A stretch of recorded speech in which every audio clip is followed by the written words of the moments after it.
प्रस्तुत है विधानसभा समीक्षा। आलेख सतीश एलिया, वाचन स्वर अभिषेक कटियार। मध्य प्रदेश विधानसभा के शीतकालीन सत्र में वित्तीय वर्ष 2024-25 का 13,476 करोड़ 94 लाख रुपए का दूसरा अनुपूरक बजट आज पारित किया गया। आज कांग्रेस विधायकों ने अतिवृष्टि पीड़ित किसानों को पर्याप्त मुआवजा न मिलने का आरोप लगाते हुए सदन से वॉकआउट किया। वहीं सुबह कार्रवाई की शुरुआत में विधानसभा अध्यक्ष नरेंद्र सिंह तोमर ने सभी विधायकों को चीता दिवस और नौसेना दिवस की बधाई दी।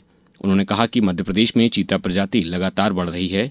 इसके बाद सदन में पक्ष विपक्ष के बीच नोकझोंक देखने को मिली। कांग्रेस विधायकों ने आरोप लगाया कि वे जो लिखित प्रश्न लगाते हैं उन्हें बदल दिया जाता है। संसदीय कार्य मंत्री कैलाश विजयवर्गीय ने इन आरोपों को आसंदी पर सीधा सवाल बताते हुए आपत्तिजनक और गलत परंपरा करार दिया। प्रश्नकाल के दौरान कांग्रेस विधायक सतीश सिकरवार ने ग्वालियर जिले में अतिवृष्टि से किसानों को हुए नुकसान का मुद्दा उठाया। उन्होंने कहा कि नुकसान सिर्फ 3 किसानों का दिखाया गया है और मात्र 15,000 रुपए का मुआवजा दिया गया है, जबकि कई तहसीलों में बड़ी संख्या में किसानों को नुकसान हुआ है। इस पर विधानसभा अध्यक्ष ने स्पष्ट किया कि राहत राशि के लिए मानदंड बने हुए हैं। यदि कोई किसान उन मानदंडों में नहीं आता है तो उसे सहायता नहीं मिलती।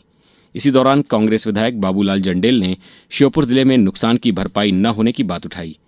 राजस्व मंत्री करण सिंह वर्मा ने जवाब दिया कि सभी किसानों को भरपाई की जा चुकी है और लगभग 200 करोड़ रुपए के भुगतान किए गए हैं। मुख्यमंत्री डॉक्टर मोहन यादव ने कहा कि आपकी सरकार में तो 3,000 रुपए प्रति हेक्टेयर मुआवजा दिया जाता था, जबकि हम 16,000 रुपए प्रति हेक्टेयर मुआवजा दे रहे हैं। प्रश्नकाल में ही उर्दू शिक्षकों के मुद्दे पर भी चर्चा हुई।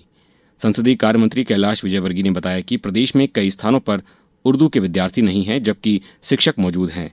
स्कूल शिक्षा मंत्री राव उदय प्रताप सिंह ने बताया कि राजगढ़ जिले में 15 स्कूलों में 20 उर्दू शिक्षक हैं, जबकि छात्र केवल 200 हैं। उन्होंने कहा कि जहां शून्य विद्यार्थी हैं वहां से शिक्षकों को उन स्कूलों में भेजा जाएगा जहां उर्दू के विद्यार्थी हैं।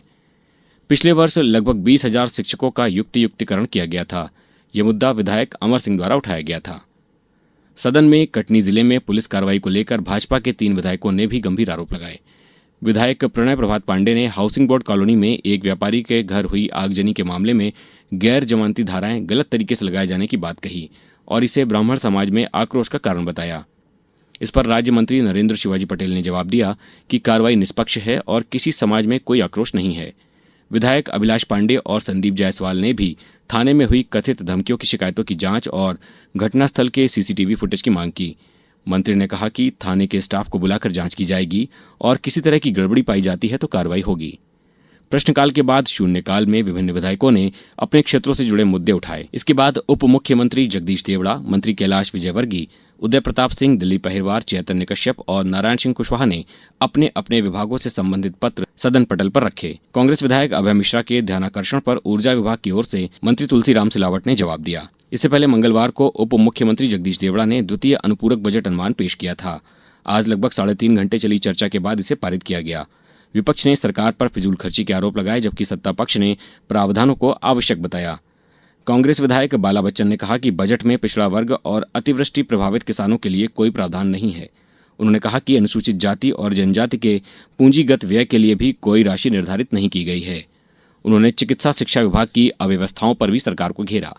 उप मुख्यमंत्री जगदीश देवड़ा ने बताया कि मध्य प्रदेश का सकल राज्य घरेलू उत्पाद बीते वर्ष की तुलना में 6.90% अधिक है।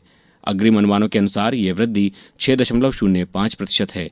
उनके स्पष्टीकरण के बाद अनुपूरक बजट पारित कर दिया गया। पूरक बजट में समर्थन मूल्य पर खरीदी के लिए 2001 करोड़ रुपए, औद्योगिक नीति और निवेश प्रोत्साहन के भू अर्जन और सर्वे के लिए 650 करोड़, सरदार सरोवर डूब प्रभावित क्षेत्र के लिए 600 करोड़ और बरगी नहर डायवर्जन के लिए 200 करोड़, इंदिरा सागर परियोजना के लिए 94 करोड़, बांधों के लिए 300 करोड़, बहु क्लस्टर के लिए 63 करोड़, सड़क भू अर्जन और मुआवजे के लिए 300 करोड़ और अमृत 2.0 के लिए 150 करोड़ का प्रावधान रखा गया है। विधानसभा समीक्षा समाप्त हुई।